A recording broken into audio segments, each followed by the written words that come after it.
Well, good afternoon, everybody. Welcome to the March edition of the AGLP program.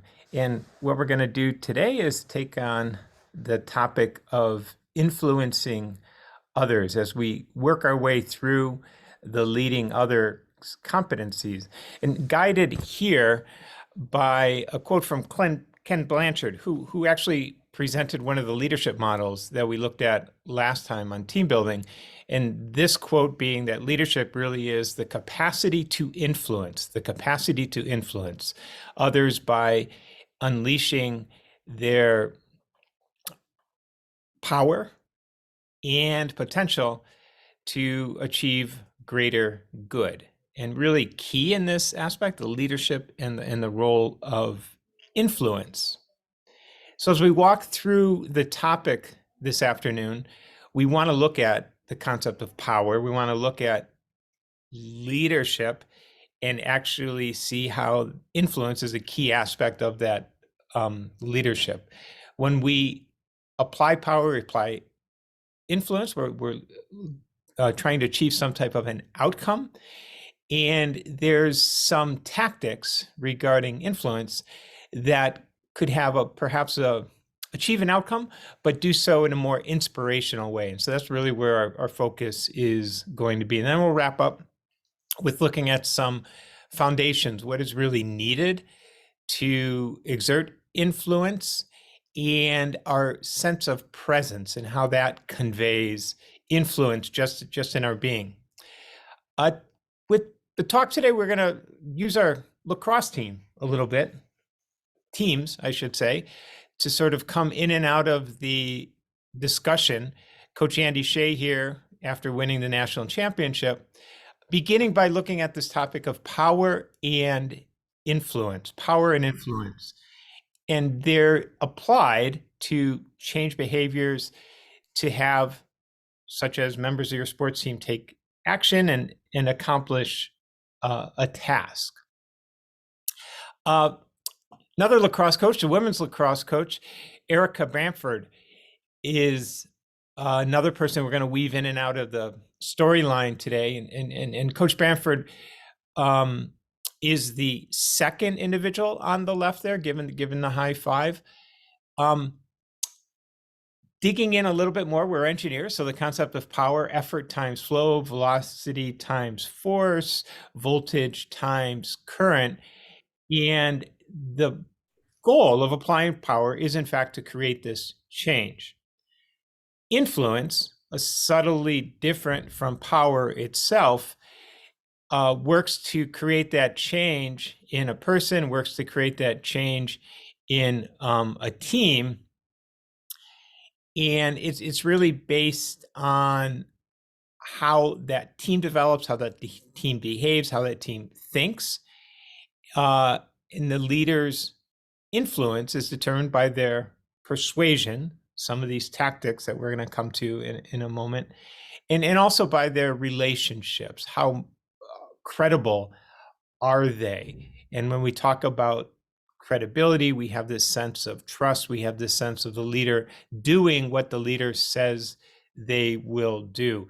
Side by side, examining the two components of power and leadership. And here I'm going to advance the thought that leadership is really the application of influence, in that as it starts, power, ability to exercise control, whereas leadership is the ability to influence individuals to achieve a goal. I had mentioned the word credibility. Power is not really a function of credibility. It can be. It also can be independent of credibility by a position that is deemed, quote, in power. In one aspect, when we go back to the coaches, the coaches have power. They also exert leadership, and that leadership is really tied to the credibility. The credibility is not really associated with the power of the position as being a coach. In that example, the coach is deemed to be the person in charge, so they're a person of authority, where their leadership is really earned. It's earned by their actions, It's earned by their relationships. And then power itself often can be exerted as a force. It can be put in place as a control in a way, hearkening back to the reminder of the engineering terms for what power is, the quote voltage, the force itself multiplied by some flow component. And leadership is based on, amongst other things, inspiration. So influence and inspiration. Power in 1960s or so, some of the fundamental research on that identified 5, maybe 6, maybe 7 sources actually of power that a leader can have, and half of them can originate from the position. The other half here come from their personal attributes. Carrot and the stick. From the positional power, the stick aspect could be referred to as coercion, so a coercive leader.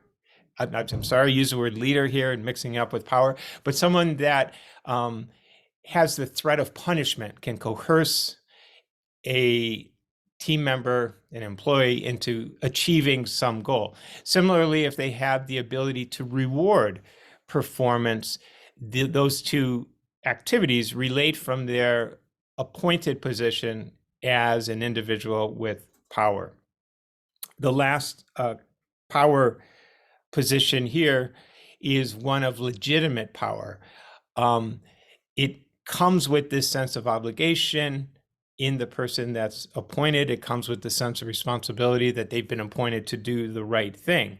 So we have the carrot and the stick, and then the appointment itself as a legitimate source of power. Now, individuals can also have powers independent of being awarded that power by an organizational entity.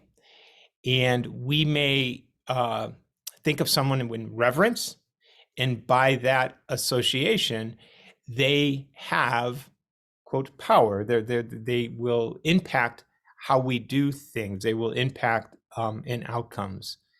Power can actually even be earned on the personal level by being an expert. And we're in academia, so we recognize basically the power of expertise.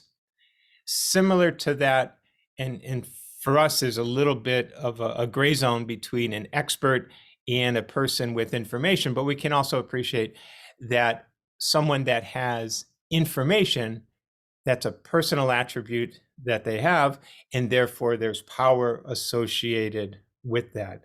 And these are the sources of power that create the framework for having teams, having individuals accomplish a goal.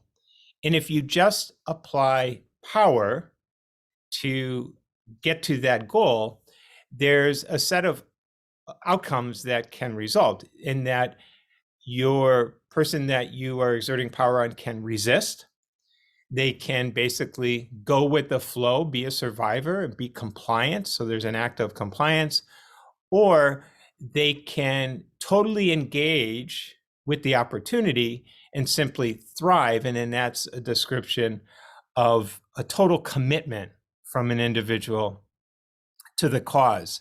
And I think this work that we're referring to comes from the 1995, Uckel and Tracy have done the original mapping of power and then the outcomes of power, as well as we're going to see in a moment the use of specific tactics for influence and how those tactics of influence can affect the outcomes. So getting started here, power can come from a position, it can come from a person. Application of that power can determine how the outcome is achieved. Either it is resisted, the person doesn't do the work, they accept that they have to and they're compliant, or they fully engage and have this sense of commitment. when it comes to commitment, there's a favorite joke that I have to remind myself of. We'll pause and see if anybody knows the difference between, for breakfast, a bacon and egg breakfast. How are the chicken and pig different in that breakfast? Anybody?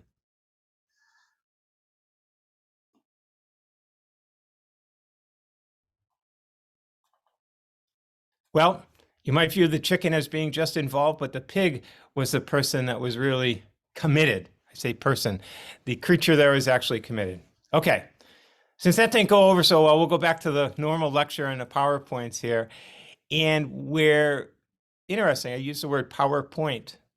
Maybe there's a market for influence point, but laying the groundwork with power, we now want to shift to the use of influence. And influence really is the difference between getting to an outcome from power and getting to an outcome from leadership. So that's the first.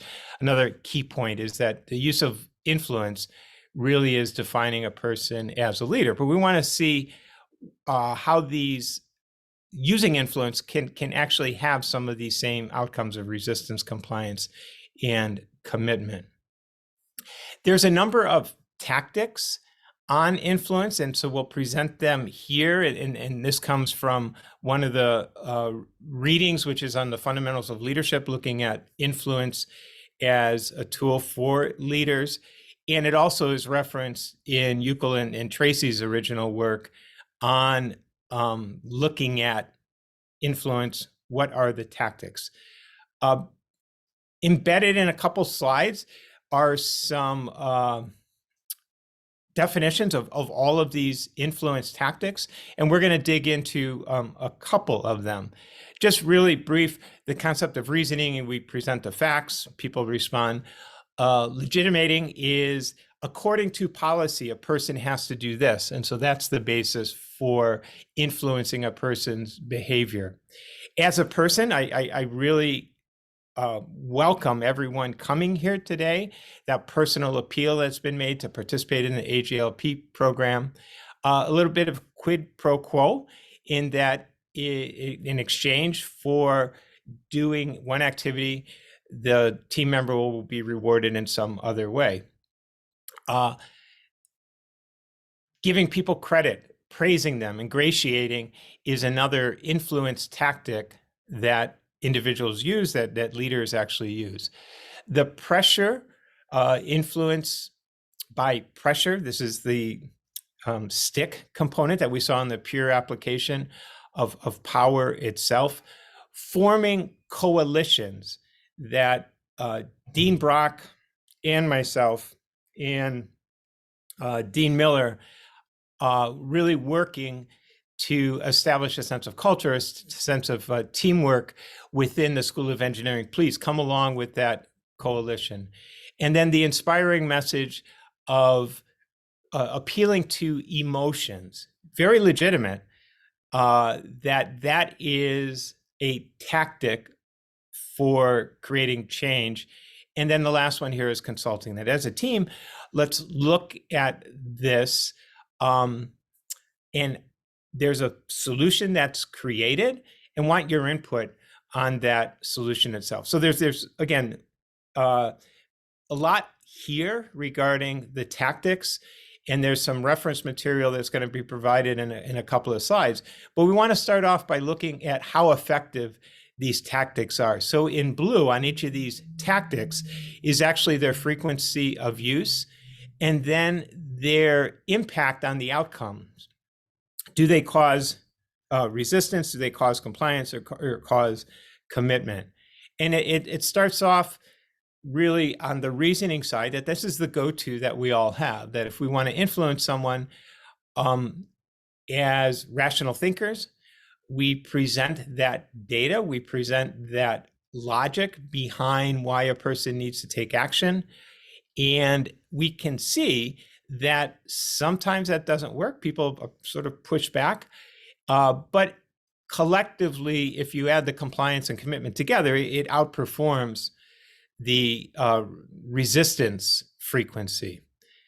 Bouncing way over to the right, if we look at inspiration, very infrequently used. In fact, the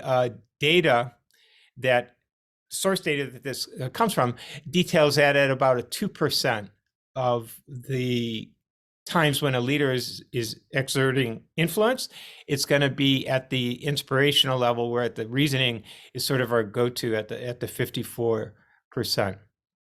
So the point that we're starting with is that there's various tactics that can be used to influence individuals to achieve an outcome, and that the tactics themselves have a nature of affecting the outcome. The case being is that reasoning is the go-to, but it's spread across everything. The idea that inspiring someone can actually be the quickest way to get commitment. So let me pause here, go back to our coaches. So we're going to open up the floor a little bit and talk about Coach Bamford and Coach Shea. What do you think their go-tos are as a coach, as a leader of a team, as a person in power? How are they achieving the best results in their players?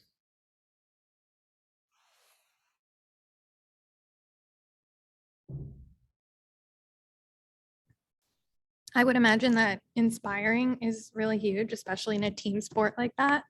And oftentimes, I don't know if this necessarily falls into one category or another, but in terms of like inspiring a leader of somebody who's on the field and playing together with a lot of other people.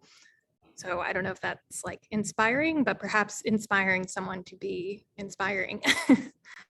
No, that's a very good point. In essence, creating a collaborative culture of leadership.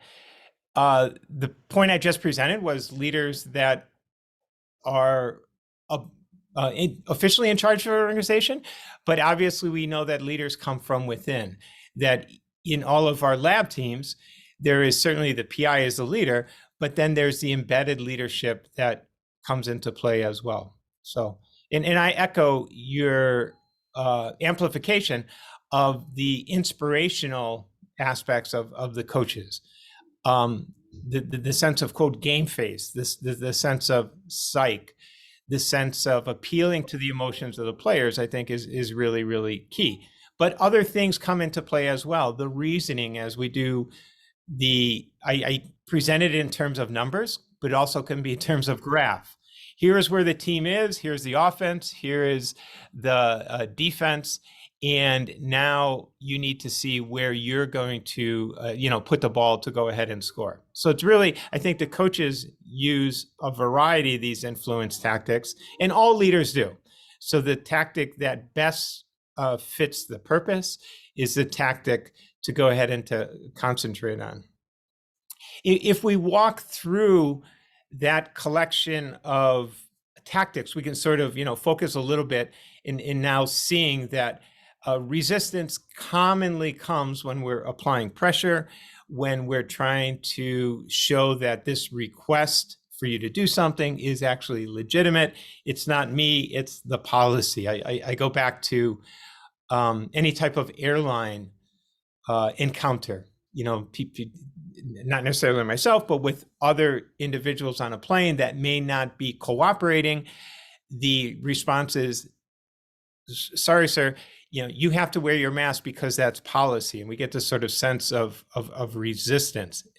A totally appropriate approach of legitimating the reason why something actually has to be done, but also noting that that's probably going to have a bit of resistance to that form of influence. The next set is forming these coalitions, these partnerships that let's all do this for the greater good. Everyone is actually involved. The personal appeals. A lot of this, I think of the personal appeals for donations that come my way.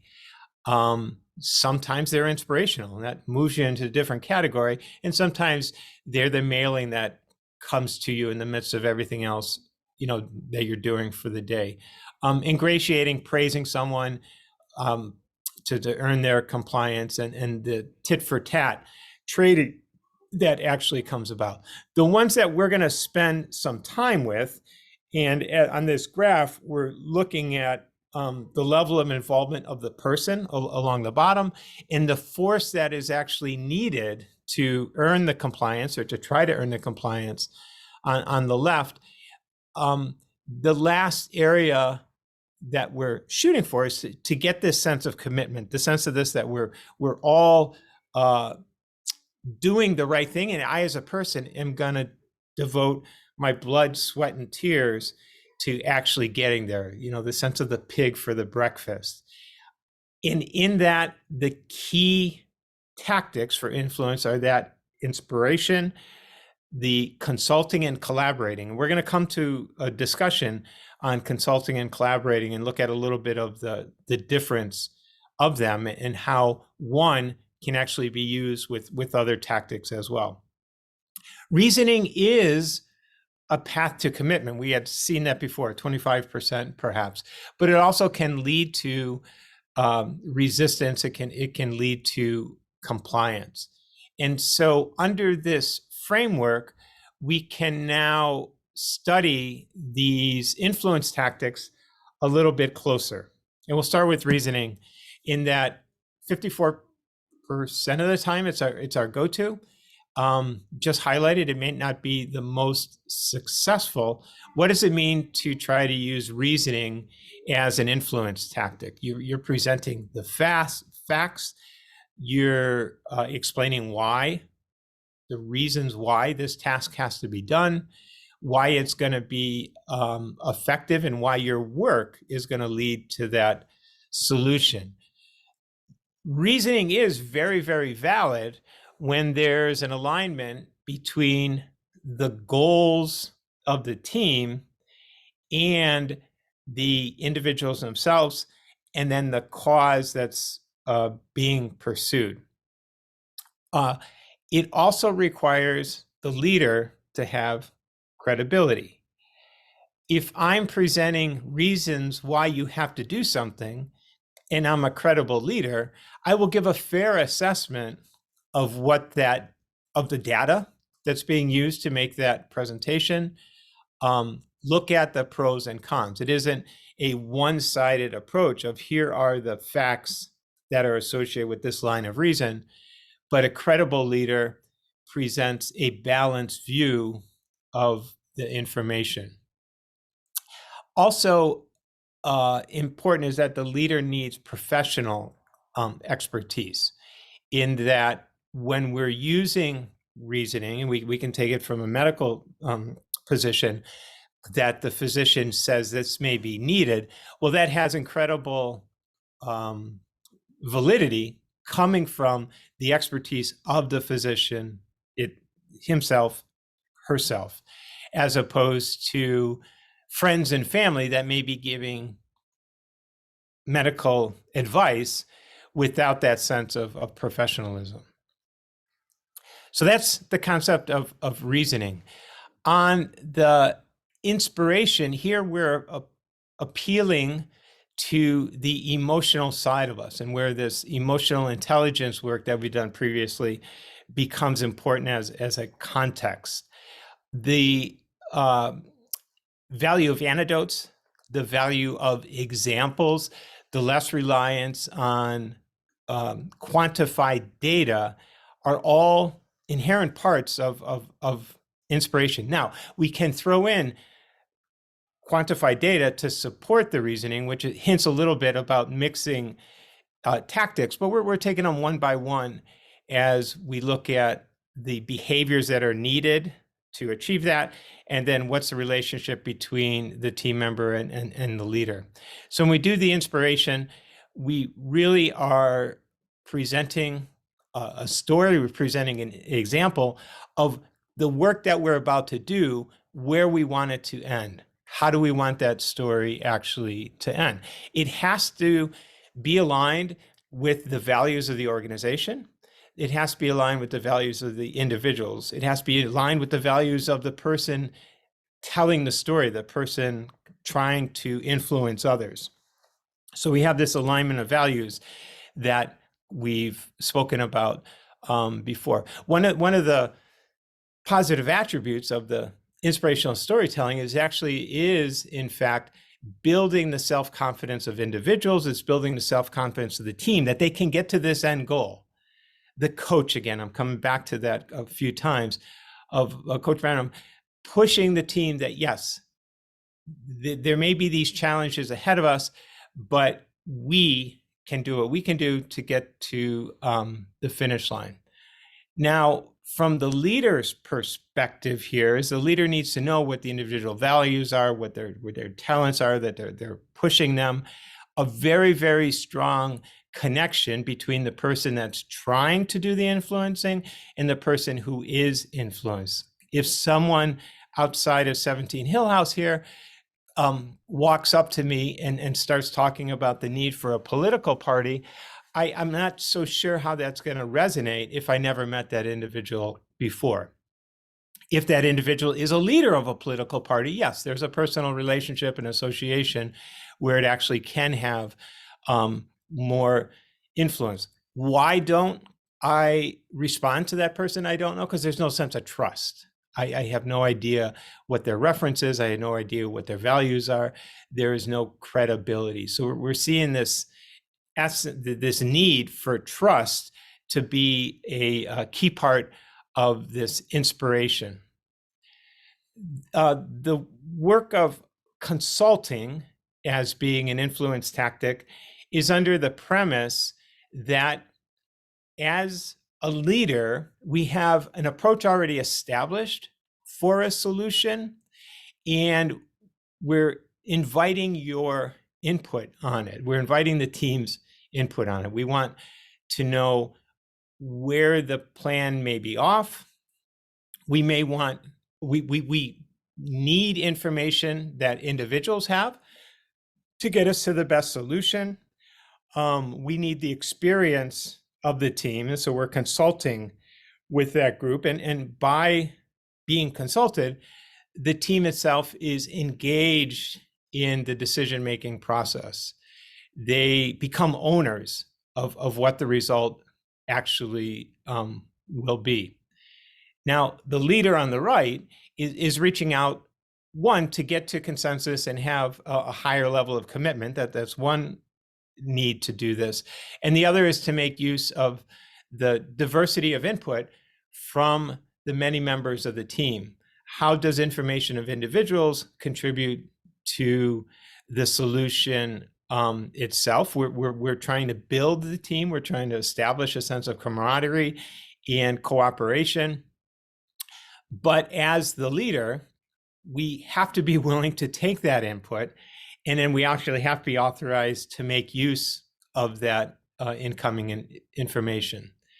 So on the consulting approach, the premise is really that there is a planned solution and we're gaining the input of the team. The differentiation that I'm making with this, there is a initial plan, comes because we also have the tactic of collaboration.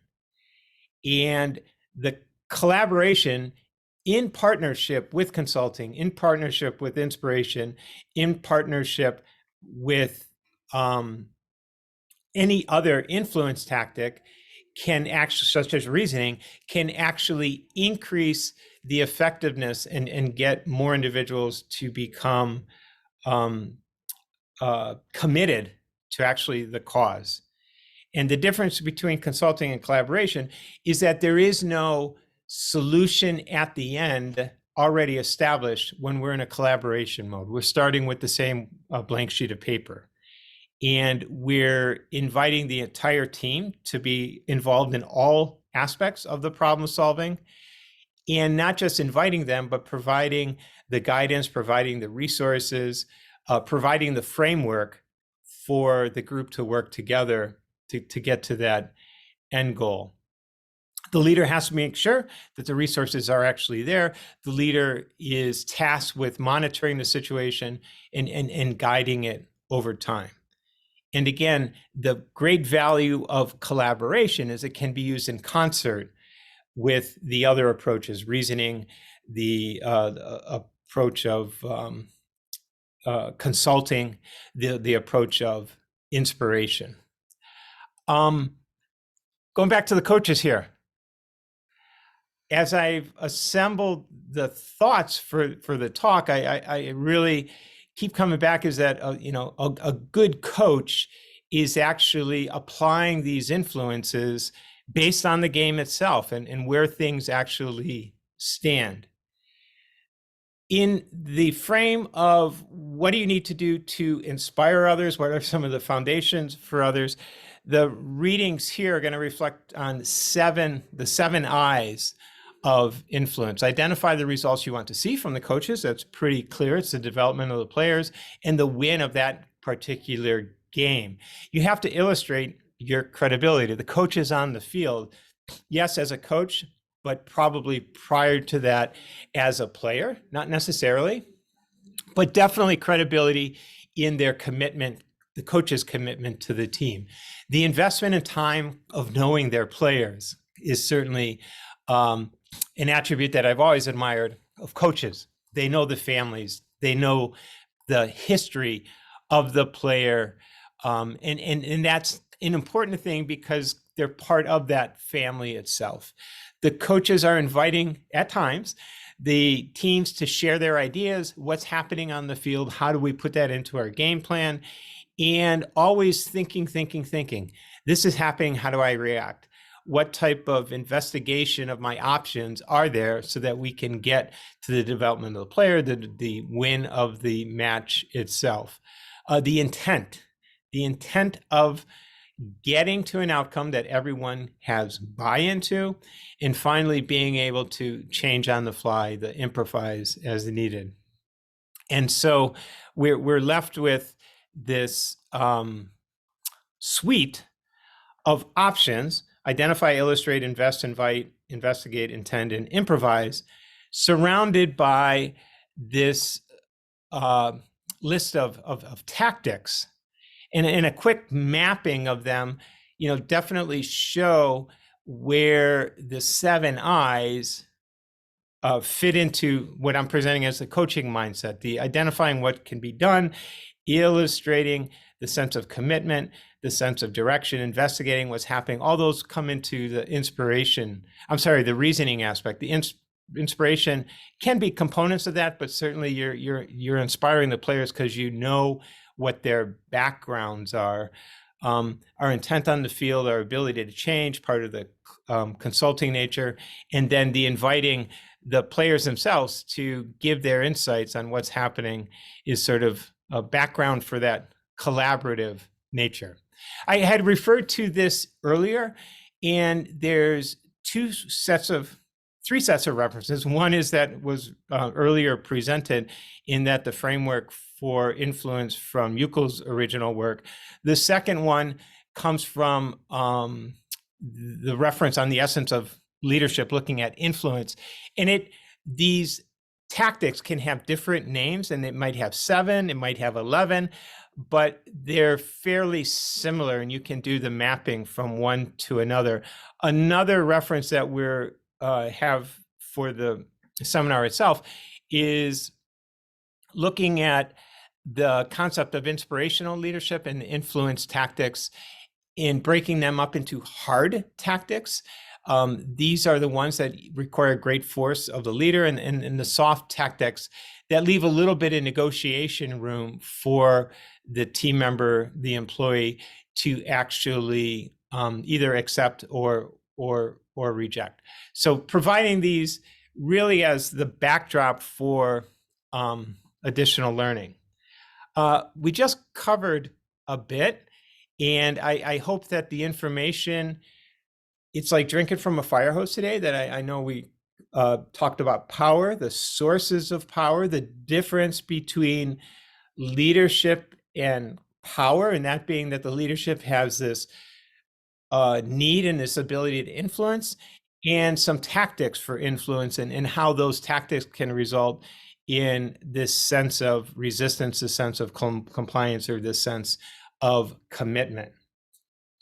As I was preparing these thoughts last week, this picture appeared in the paper. It's from June, and uh, the gathering was in Geneva of the President of the United States, the President of Russia, the US Secretary of State, the Foreign Minister of Russia, and then two other individuals. One is the security officer, extending a hand, being very dominant within the room, and the other off to the left is an interpreter. And I found these rather interesting, and they hit me right away. It's like, there's a part here when we're talking about influence, and it's the influence of being physically present. So to guide some of our development, some of our thoughts, we have a couple of references from Stanford University that are expressing their research in the concepts of an authoritative and approachable presence. Really, two things I think you need to be able to do if you want to have influence. The first is you need to be able to show up authoritative. Being authoritative means showing up and letting people know that you're in charge. And what it involves psychologically and from a body language perspective is that you're going to be closing yourself off a little bit to other people. You're privileging your knowledge and experience over and above the knowledge and experience of other people. You're becoming more directive and more concerned with controlling other people's behavior than from taking direction from others. The second objective, and it's equally important, is that you need to be able to show up approachable. Being approachable means that people feel that they can come to you with whatever's on their mind and relate to you on a human level. Being approachable is just as important as knowing how to show up authoritative. It's really the basis of your likability. It's the basis of the extent to which other people want to be close to you. And it requires really a totally opposite orientation from showing up authoritative. It really involves being more open to other people, being prepared psychologically to relate to them on a human level.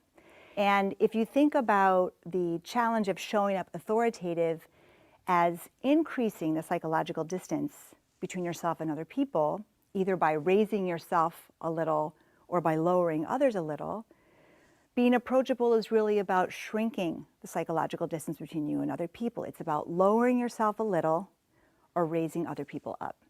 So in the framework that I'm introducing to you today, which I call acting with power, the body language associated with showing up authoritative is called playing high. And the body language associated with showing up approachable is called playing low.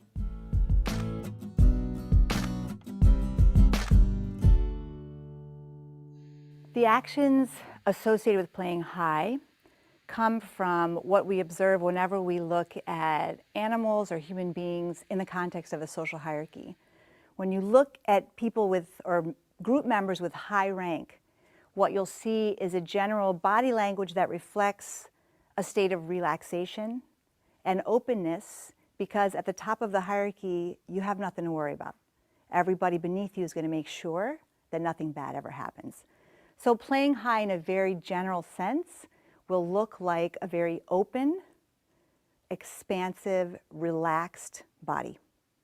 When walking, you assume others will move out of your path, taking up maximum space and allowing your body and your gestures to flow into the space of other people.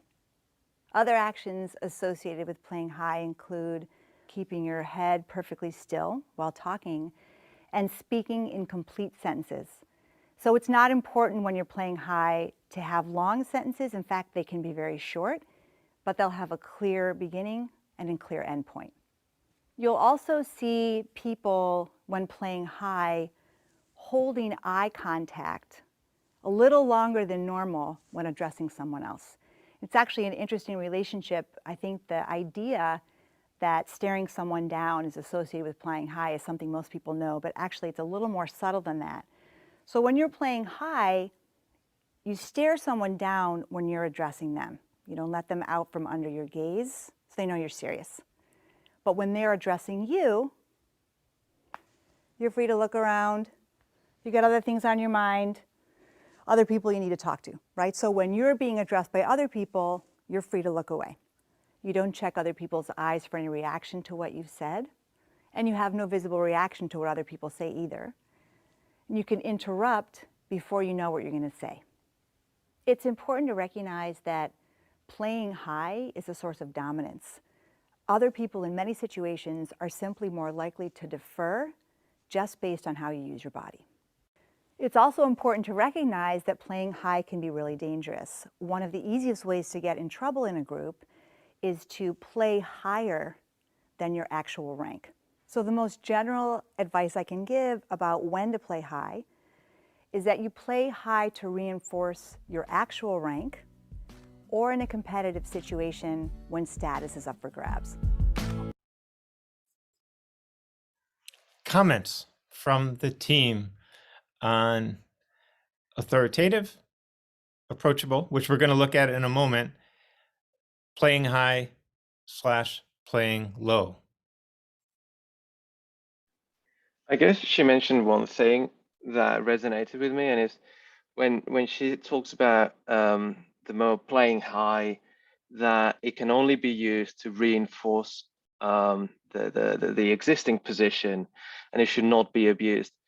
I found myself in situations in which someone plays high, but without, as she said, interrupting before they know what to say.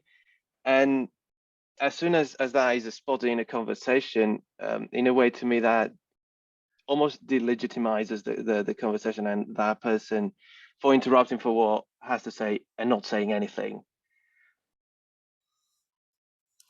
No, I think that's a very good point. And again, with all of these, there's a generalization where it may not be correct in all areas, but certainly the playing high of, quote, I as the person and in charge and have the ability, it's my, I am above, so I can interject and establish the thought pattern, the pace of the conversation, the direction itself. Coming in from chat, we have the comment, the idea of walking like others will move out of your way seems aggressive. And I actually, that is absolutely true, that you, in this demonstration of influence, it is one of being the authority where you expect others to not be in your way. And it is an aggressive approach of taking up space, being expansive. In essence, the volume of the individual takes control of the room itself. Let's look at another perspective here.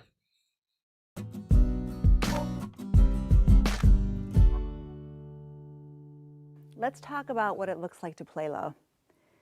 When you observe natural hierarchies in groups, what you'll see is that lower ranking members have a body language that's exactly the opposite of what playing high looks like. Low ranking members hold their bodies very close and tight. They try to make themselves as small as they can, minimize their footprint, and do sort of prepare themselves to hide from other people or kind of fend off a blow. So you'll see a much more an attempt to shrink a little bit and hide. So when someone's playing low, you'll see them leaning forward and sometimes point their toes inward. It's all different ways of making your footprint a little bit smaller. You'll see people speak in incomplete sentences. And when someone's playing low, you get a lot of fleeting and jerky movements, talking with your hands near your face, and instead of looking directly at someone, a lot more glancing around and looking away. They'll talk to you and just glance over to make sure that it's going okay, but there's no actual eye contact. When a high status person is addressing a lower status person, that's when the low status person's eyes are riveted. So one of the other really interesting differences between people who are higher ranking and lower ranking in groups is that you see a lot more smiling from the low ranking members, and it's not because things are better at the bottom, right? People in the lower ranks are smiling because it's their job to make sure that the people above them are never uncomfortable. So they're not genuine smiles. You get this kind of a fake, apologetic smile. It's a badge of appeasement, a way of making sure that people above them are feeling okay. Playing low is also really important. It's the basis of building rapport. For a low-ranking person, it's really important that the people above you know that you understand your position and you respect theirs. Playing low for a high-status person actually makes you more approachable. You can gain status as a high-status person by playing low. So you're most likely to be effective when playing low if you do it to reinforce your actual rank or when you want to lift someone else up. And I think in the discussion, it was first presented that high status, low status, playing high, high status, the lower member deferential plays low. But it at the end of the presentation, the concept of a high ranking official actually can demonstrate these elements of quote playing role low, and it makes them more approachable as a person. And so just like with the coaches taking a mixture of influence tactics to motivate the team, this change of presence can be very influential as a leader. The words on playing low and minimizing space really caught my eye with the interpreter there on the left. They are there to service the meeting, and we see that, I think, physically in taking up as little space as absolutely needed. Data points of one, I think, are we have to be very, very careful with those. And I found a second view, happened to be from the same university, but and could be obviously a colleague, but another view of this concept of being authoritative and being approachable was helpful for me.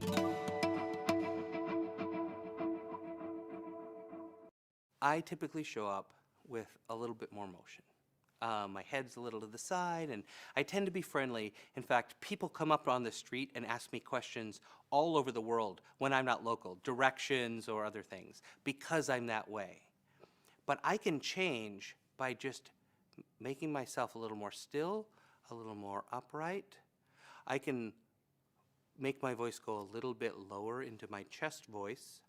I can speak a little bit more slowly, and I can leave more space in my words and slow down my gestures. Now, I would say across that last 30 seconds, I became a lot more grounded and authoritative and like you would believe the directions I was giving you in London, even if I didn't know them. Conversely, if that's how you always show up, if you tend to be in this slow place, you can make small changes. You can talk just a little bit faster. Maybe you can tilt your head a little bit. You can nod. Maybe, touch your chin a little bit as you talk, or a little bit more gesture with your hand. And I think this is a little friendlier. It's a little softer. So just by making those small changes, two things happen.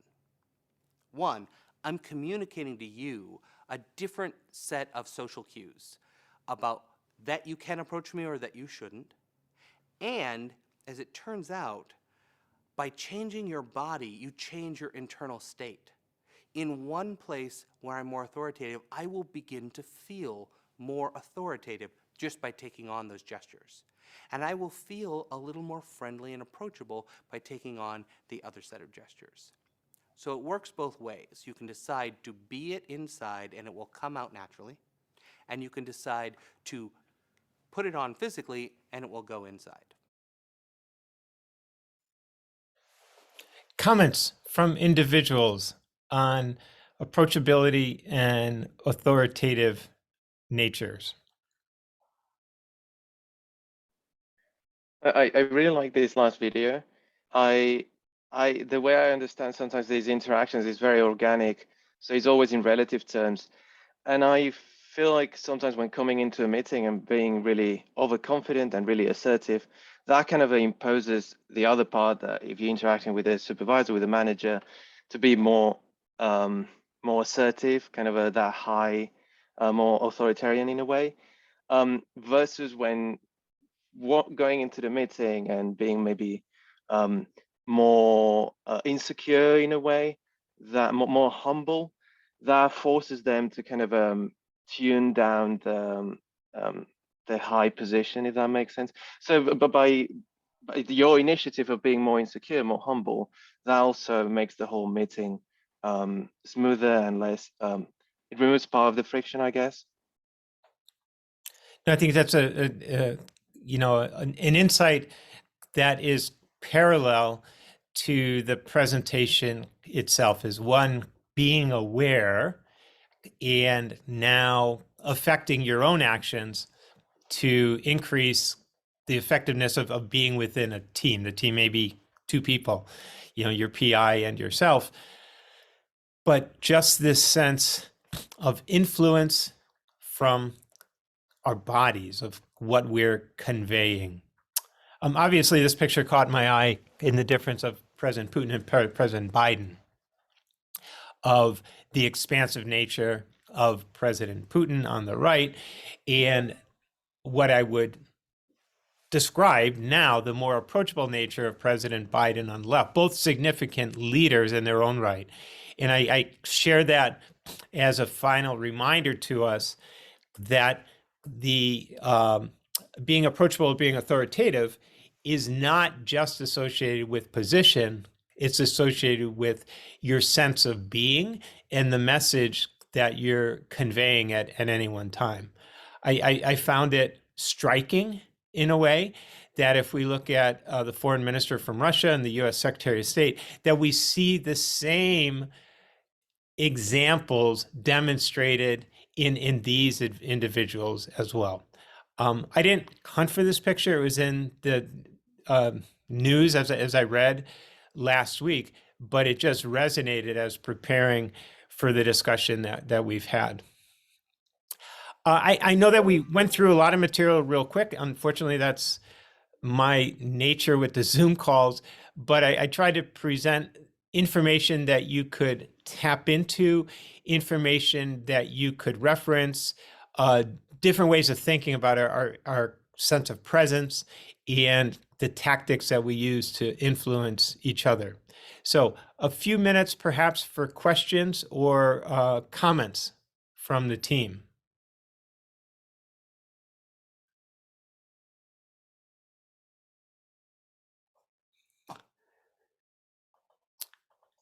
In chat, Alex had to take off, but Alex, good. Hopefully you can go be approachable and authoritative as needed in your next meeting.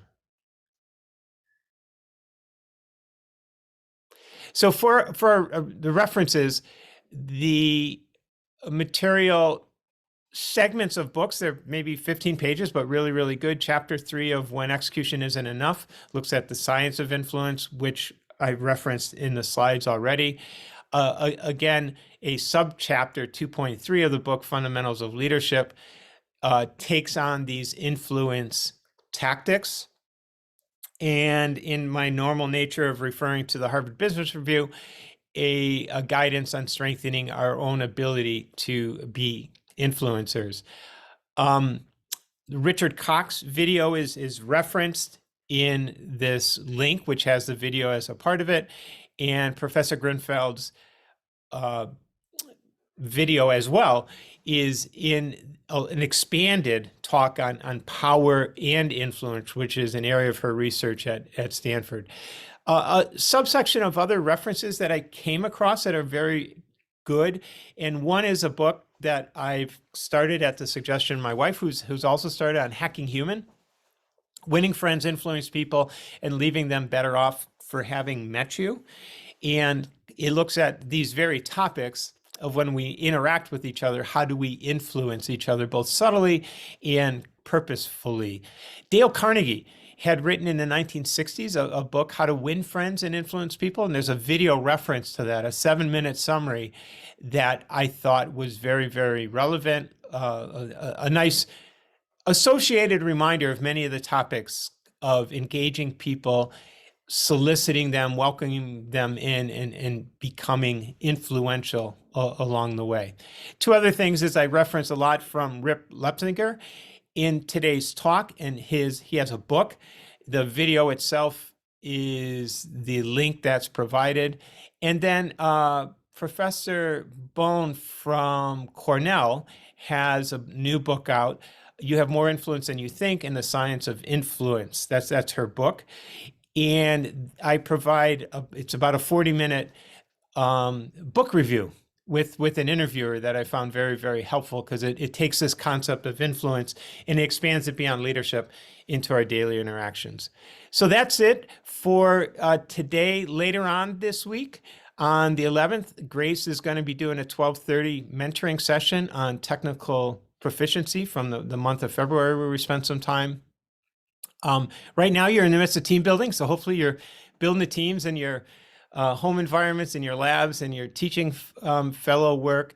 And then 2 weeks from now, we'll get together and review this topic. So with that, good to see everyone. I wish you well, and looking forward to seeing how you can take these concepts of influencing others and build your team and get some great results at the other end. Have a good day.